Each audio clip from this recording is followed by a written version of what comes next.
Hello everyone, कैसे हैं आप सभी। आशा करती हूँ सब अच्छे होंगे और अच्छे से पढ़ाई कर रहे होंगे।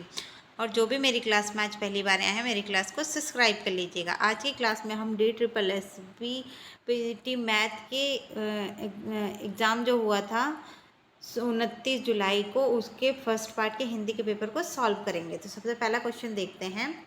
एक सार्थक गद्यांश के निर्माण हेतु निम्नलिखित वाक्यों का सही क्रम होगा। वहाँ प्रेम और अखंडता का अखंड राज्य रहता है। आचरण की सभ्यता का देश ही निराला है। ना वहाँ कोई ऊंचा है ना नीचा, ना ही वहाँ कोई धनवान है और ना ही कोई निर्धन।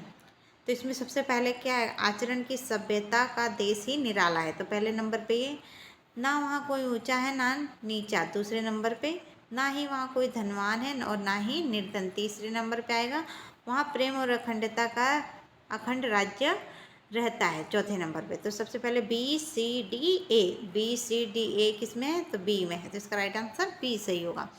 अगला क्वेश्चन है, निम्नलिखित वाक्यांश के लिए सार्थक शब्द लिखें। कमर के नीचे पहने जाने वाला वस्त्र। तो इसका राइट आंसर सही है सी, अधो वस्त्र। अगला क्वेश्चन है, यह अनिकेत डैश किताब है।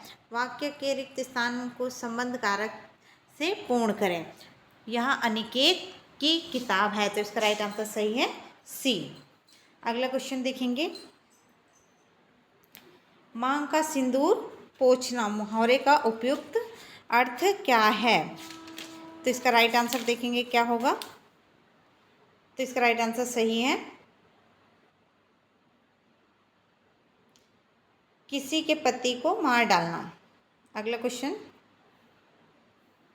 पक्षी पेड़ डैश बैठा है। वाक्य के रिक्त स्थान को अधिकरण कारक से पूर्ण करें। तो पक्षी पेड़ पर बैठा है। तो इसका राइट आंसर बी सही है।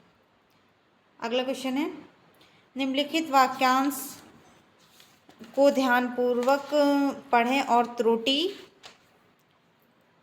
पहचान कर शुद्ध वाक्य चुनें। तुम जाकर पुष्पमाला ले आओ, मैं बाकी सब आवश्यक सामग्री एकत्रित करता हूँ। तो ए में तुम गलत है, पुष्पमाला गलत है, सामग्री गलत है, एकत्रित गलत है। बी वाले में भी तुम गलत है। सी वाले में तुम जाकर पुष्पमाला गलत है, आवश्यक गलत है, सामग्री गलत है। सी, अब डी देखते हैं, तुम जाकर पुष्पमाला ले आओ और मैं बाकी आवश्यक सामग्री एकत्रित करता हूँ। तो इसका राइट आंसर सही है डी। अगला क्वेश्चन है, कुसुम डैश उत्तर बता दिया।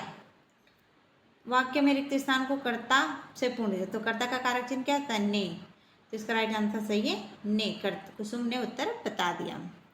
अगला क्वेश्चन है, सलिल स्वच्छ है। वाक्य में रेखांकित शब्द किसका पर्यायवाची है। तो सलिल का अर्थ होता है जल। अगला क्वेश्चन, वह जन्म डैश भिकारी है। वाक्य में रिक्त स्थान को संबंध कारक से पूर्ण करें। तो इसका राइट आंसर सही है, वह जन्म से भिकारी है। तो से आएगा इसका राइट आंसर। अगला क्वेश्चन है, उज्जवल चांदनी में सैर करना आनंददायक होता है। वाक्य के किस अंश में अशुद्धि है। सैर करना सही है, आनंददायक होता है ये भी सही है, चांदनी में भी सही है। राइट आंसर इसका सही है उज्जवल। उज्जवल जो है गलत लिखा हुआ है, इसमें ज जो होते हैं वो दोनों आधे होते हैं, वह ल। उज्जवल इस तरीके से लिखा जाता है। अगले क्वेश्चन देखेंगे, एक सार्थक गद्यांश के निर्माण हेतु निम्नलिखित वाक्यों का सही क्रम क्या होगा। वह इसलिए बड़ा होता है कि उसे सामाजिक स्वीकृति मिली होती है।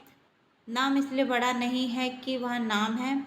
रूप व्यक्ति सत्य है ना समाज सत्य।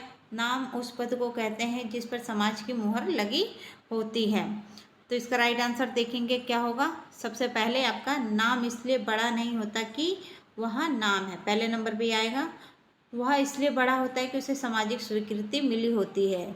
दूसरे नंबर पे ए आएगा, रूप व्यक्ति सत्य है, नाम समाज सत्य। तीसरे नंबर पे, नाम उस पद को कहते हैं जिस पर समाज की मोहर लगी होती है। चौथे नंबर पे, तो बी ए सी डी किस में है, डी में है। तो इसका राइट आंसर डी सही होगा। अगला क्वेश्चन है, निम्नलिखित में से कौन सी लोकोक्ति दुविधा में पढ़ना के अर्थ में प्रयुक्त होती है। दुविधा में पढ़ना, उतर गई लोटी तो क्या करेगा कोई, ये भी नहीं होगा।